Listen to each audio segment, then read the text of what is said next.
여러분 안녕하십니까, 진성호입니다. 지금 목포 지역사회가 발칵 뒤폈습니다.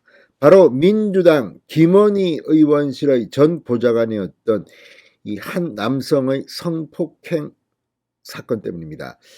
자, 문제는 이게 성폭행 사건으로 끝나지 않고 성폭행으로도 모자라 이 피해 여성에게 2차, 3차 가해가 잇따르고 있다는 겁니다. 그리고 이 과정에서 김원희 의원은 역할을 못하고 있습니다. 아니, 오히려 자신이 한 말을, 약속을 지키지 못하고 있습니다. 자, 이게 바로 지금 민주당의 현 주소입니다. 광주 지역구 의원이었던 양향자 의원의 보좌관이 이 성 스캔들에 연루되면서 양향자 의원은 탈당해서 지금 무소속 의원입니다. 그런데 이와 비슷한 일이 목포에서도 벌어졌습니다. 지금 민주당 광역자치단체장이었던 안희정 전 충남지사, 박원순 전 서울시장, 그리고 오거돈 전 부산시장까지 아무튼 성범죄 문제로 줄줄이 구속되고 재판을 받고 극단적 선택을 하고 이런 불명예를 안고 있는 민주당인데, 이번에는 성폭행으로도 모자라 국회의원이 지금 제정신이 아닌 것 같습니다. 자, 지금 목포 사회를 발칵 뒤집고 있는 이 문제, 광주방송 KBC가 충격 폭로를 했습니다. 그런데 이 KBC의 보도, 이걸 보면 정말 민주당은 아직도 정신을 못 차리고 있는 것 같습니다. 진성호의 융단 폭격 시작합니다. 더불어민주당 김원희 의원을 융단 폭격합니다. 방송에 앞서 아직 진성호 방송의 구독자가 아니신 분은 붉은색 구독 버튼 눌러주십시오. 더 좋은 방송으로 보답하겠습니다. 자, KBC 광주방송이 방금 전 단독 보도를 했습니다. 성폭행도 모자라 2차 가해 국회의원실의 폭거라는 헤드라인입니다. 상당히 방송 헤드라인 치고는 셉니다.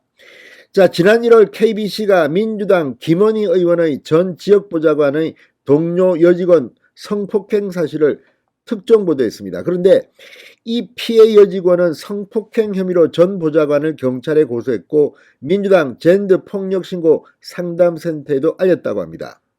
문제는 그 다음입니다.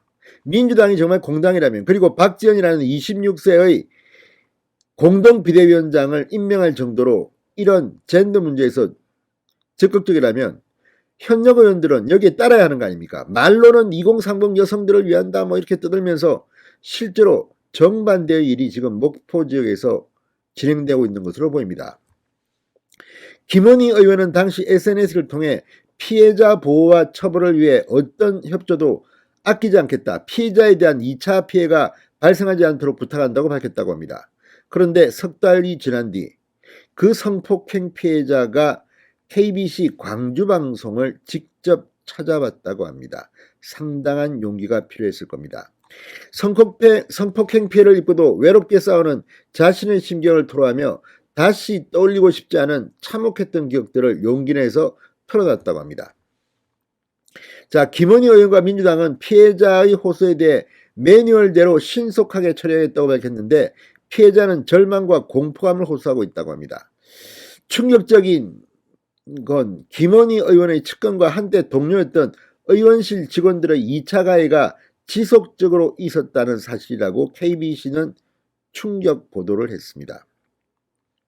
피해자가 피해 사실을 밖으로 알린 데 대해서 배신자, 혐오스럽다고 비난했고 피해자를 돕기 위해 경찰에 증언한 지인까지 겁박했다고 충격 폭로를 했습니다. 자, 이걸 보면 정말 김원희 의원은 뭐하는 사람입니까?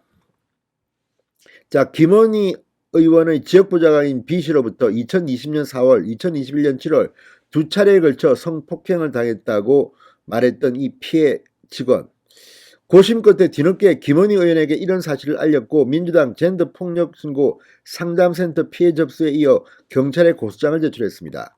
언론 보도를 통해 사실이 알려지자 김원희 의원 신속하게 당 매뉴얼대로 처리했고 혐의자인 지역보좌관을 면직 처리했다고 해명했습니다. 이와 함께 피해자 보호와 처벌을 위해 어떤 협조도 아끼지 않겠다, 2차 가해 방지를 부탁한다고 말했습니다. 말은 이렇게 해놓고 석 달이 지난 지금 이 피해 여성은 충격적인 폭로를 합니다. 자, 지난 1월 민주당 목포 지역위원회 청년당원이자 가까운 지인이 이 대전 집까지 찾아와 시의원 C씨가 보내왔다면서 합의를 요청했다고 합니다. 시의원 C씨는 이른바 김핵관으로 불리는 김원희 의원의 최측근으로 알려져 있다고 합니다. 김원희 의원에게 상당한 신뢰를 받는 사람이거든요. 이분이 저에게 직접 얘기는 못하고 청년당원을 통해서 돈은 얼마든지 줄 테니 합의하라. 피해자인 제 입장에선 황당하지 않았겠어요? 너무 아프더라고요. 이렇게 피해자 A씨는 말합니다. 해당 시의원은 제3자를 통해 일이 잘 해결됐으면 하는 바람이었지 합의 종용은 아니라고 부인했다고 합니다. 그런데 여기서 멈추지 않습니다. 이 의원실에서 함께 동고동락했던 여성 비서관이 전화를 했다고 합니다. 같은 여성으로서 누구보다 상처를 덮어줄 거라고 믿어 의원보다 앞서 피해를 털어놨던 동료였다고 합니다. 그런데 여성 비서관의 태도는 바뀌어 있었다고 합니다. 다른 지인들에게 왜 피해 사실을 알렸냐며 목소리를 높이며 비난했다고 합니다. 피해자를 위로하기보다는 배신자 운운하며 몰아세웠다고 합니다. 이 비서관은 나는 너를 믿어서 여태까지 왔던 것들을 내가 나를 배신을 한 거잖아. 그러자 피해자 어떤 점이 배신인지 저는 지금도 잘 모르겠어요. 그러자 비서관 배신인지 모르겠다고 나는 너를 믿었다는 것이 혐오스러워. 이건 뭐 완전히 같은 여성으로서 일했는데 이런 식으로 말하는 걸 보면 정말 김원희 의원이 혹시 뒤에 있는 겁니까? 뭡니까? 이거 전부 다 고소고발해야 됩니다. 자, 해당 비서관의 해명을 듣기 위해서 이 KBC가 수차례 휴대폰 통화를 시도하고 문자 메시지까지 남겼지만 연락이 안 됐다고 합니다. 도망간 겁니다. 자, 또 다른 남성 비서관의 2차 가해도 폭로했습니다. 피해자를 돕기 위해 경찰 조사에 협조하고 전인으로 나선 지인까지 협박했다는 겁니다. 모른 척하지 그랬냐면서 잘 되기를 바란다 그런 식으로 말했다는 겁니다. 자, 아무튼 이걸 보면 이 피해자와 남성 비서관의 통화 내용도 공개됐습니다. 남성 비서관이 이렇게 말했다고 합니다. 여기저기서 정인 섰다고 하니까 그랬냐고 그냥 한 거다. 타박하는 상황도 아니고 피해자 이 얘기를 듣고 정말 너무너무 황당했어요. 비서관 아이고 내가 가만히 있어야 했는데 괜히 얘기해서 일이 커졌네. 이걸 말이라고 합니까? 아무튼 이런 걸 보면 지금 민주당은 이 성 문제에 대해서 완전히 딴 세상을 살고 있는 것 같습니다.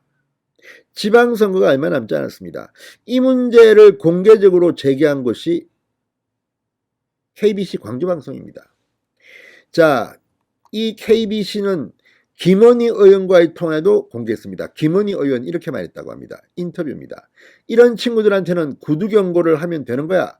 그런 얘기하지 말라고. 그러자 피해자 이거 명백한 2차 가해 아닌가요? 그러자 김원희 의원 나도 들어본 적이 없어. 그런 얘기들이 불편하면 변호사 통해서 경찰하고 얘기해보라 그래. 참 이거 보면 김원희 의원 자기가 무슨 2차 가해를 막기 위해 노력해왔고 비서관에 대해 조치를 한다고 해놓고 이거는 지금 무슨 말입니까? 이걸 보면 지금 민주당은 이제 끝난 정당 같다는 생각도 듭니다. 이 정도로 질서가 없습니까? 아무튼 성 문제와 관련해서 민주당은 이제 할 말이 없을 것 같습니다. 지방선거 참패가 눈앞에 보이는 것 같습니다. 신성호의 윤단 폭격이었습니다. 여러분 감사합니다.